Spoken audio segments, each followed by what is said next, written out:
Hello everybody, Jam here, and I'm back again after a bit of an extended break to bring you the highlights from the 6th round of the V8 Juniors, starting here at Suzuka in the wet, where I'd be qualifying in 3rd position and getting off the line relatively cleanly behind Timid Ninetales on pole and Yami in 2nd place. Being nice and cautious in towards turn 1, they have a little bit of contact between them, the front two.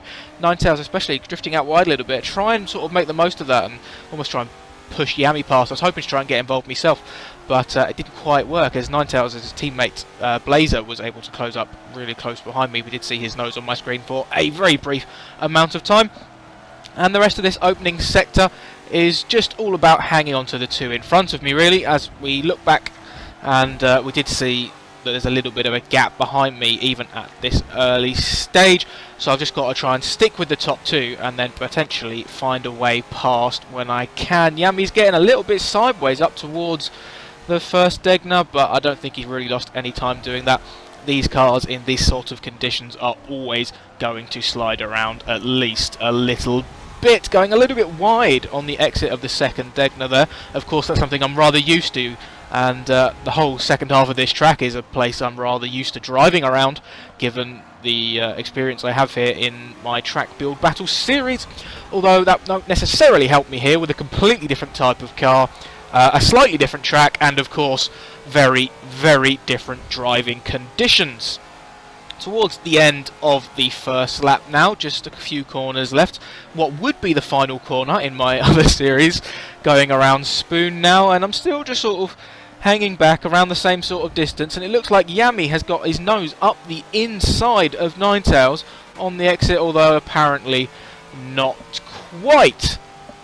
And as we head down towards 130R, we're going to decide to cut it there and jump onto the start of lap 3, where Yami has now got his nose up the inside, although it looks like he's backing off out of that move. Although Ninetales has gone wide and Yami's back alongside, I've dropped back a little bit from this pair, and I don't think Yami would have got the move done initially, but they're too wide going into the turn 2, and Yami, I think, held it around the outside, got the inside for turn 3, and Yami has indeed taken the lead from Timid Ninetales. So it's currently a HSV 1st and 3rd now, with a Ford sandwiched in 2nd. And we're going to see if I can do anything to change that with all the sort of fighting and basically with the mistake that Ninetales made, and obviously the side-by-side action afterwards. And I've closed up the gap that I was previously behind, but as you can tell now, the weather conditions have absolutely worsened. We started out and it was only drizzling a little bit, but at this point there's certainly a proper bit of light rain in the air, and hopefully I can master these conditions. And yeah, Yami's gone quite deep there. Ninetales and I both very tight on the exit, struggling to get the power down, all of us though, by the looks of things, and it will be status quo as we exit the very tight hairpin, passing the alternate chicane, and I'm sliding out wide a little bit, almost running out of track there. As we head down towards Spoon, I just about managed to keep it on the tarmac, braking very heavily for Spoon itself. Yami's running wide off ahead, but I don't think any of us three are going to be changing positions at this point. Although saying that, Ninetales has run wide on the exit, and I know from my other series that doing that there is really not a good thing to do. Well, to be fair, running wide ever is never a good thing to do. And I do manage to drag past Ninetales on the way up to 130R, but I haven't taken the best line in myself, dropping it into 4th gear. And Ninetales was closing up really, really quickly there, going around that corner. Although I have managed to stay in front as we head in towards a very tight chicane. Going around the last corner now, though, and I get a little bit of a slide, and I almost clipped the inside barrier. And I was just going sideways and lost a huge amount of momentum. Ninetales was able to swoop around the outside, and I wasn't in 2nd place for very long. Ninetales is taking his position back. So we cut now onto lap 5 of 7, and once again I'm really close to running out of track through here, and fortunately though the rain does seem to have stopped, so potentially for the last lap, maybe 2, we might have some dry running, and that might suit me better. Who knows? I guess we'll just have to wait and find out, really. You can see by the split there that it's what, 3 seconds down? Although we changed now to a 10th up, and it certainly has dried out a lot as we come round towards the end of the lap on the final lap. Unfortunately though, it hasn't really dried out enough. I haven't really had the pace here, and catching the top 2 was not something I was ever really going to do. I was very fortunate to be in a position to get past Ninetales in the first place, and I just wasn't able to stay there. So we come round the final corner for the last time in this first race, and it's actually been my worst race of the season so far. Every other race I finished in the top 2, so finishing in 3rd being a bad result, that's still not exactly a bad thing, is it? I'm still quite happy with that result. Obviously I'd like to be beating Yami, who did win, as you can see, top of the podium. He is very much my title rival at this point in the season, but congratulations to him, and let's see if I can do anything better in this second race. And as you can see, we finally have manual grid ordering, and we will be using it in full effect for the remaining 2 rounds of this series. So you can see the grid in front of you. This is how we're starting. Obviously it's the same finishing results as race 2, and it also means that we won't have to do a warm-up lap, we won't have to do a rolling start, we'll just be able to go from lights out like we do in the first race, and that's exactly what we're going to go and do right now. Obviously a very slightly different grid to race 1, where Yami started in 2nd, as he did manage to get past Ninetales during the race, and hopefully the weather is going to stay dry. As you can see, there is no moisture to be found, and immediately I think Ninetales was trying to look around the outside of Yami. I've tried to capitalise and go up the inside of him. We're going to be side by side now going in towards turn 2. I'm going to hang it around the outside and get inside for turn 3 and make exactly the same overtaking manoeuvre on Ninetales that Yami made to Ninetales in race 1. So clearly not the favoured part of the track for the Ford. So I'm up 1 position already. I apparently seem to be liking the dry conditions a lot better. Let's hope it continues that way. Let's hope I can continue to get closer and put pressure on Yami, and you know, let's hope I can eventually get past. Well, towards the end of lap 1, going into 130R, I would have an opportunity to do just that. Yami makes a really rather uncharacteristic mistake. Just turned in too early to 130R. I think he almost hit the tyre bundle on the inside there. And obviously that forced him wide on the exit. And I was able to swoop around.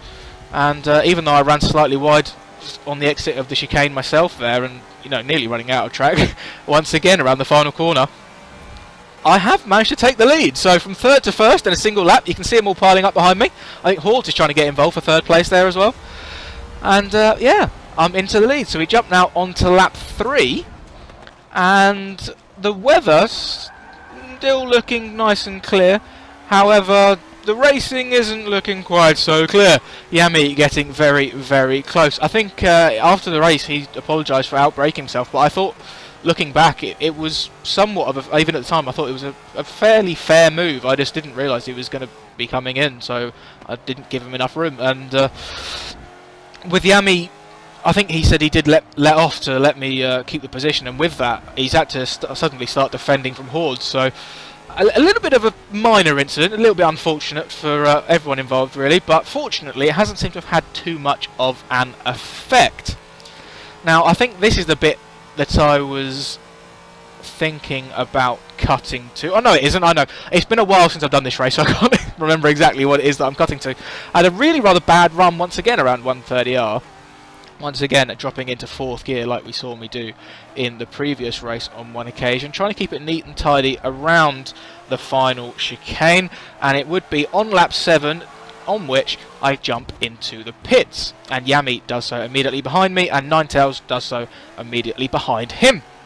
Now, I often speed up and speed through the pit lane, but this time I'm not going to bother. We're going to watch through the whole thing. And as you can see, pulling into my pit box, no problem. I'm ahead of Yami, ahead of Ninetales, coming out of the pit box. Well, what the hell is that then? I need to have a word with my team crew, I think. Or my pit crew, or whatever you want to call them. Yes, during the pit stops, I've lost the lead to Yami.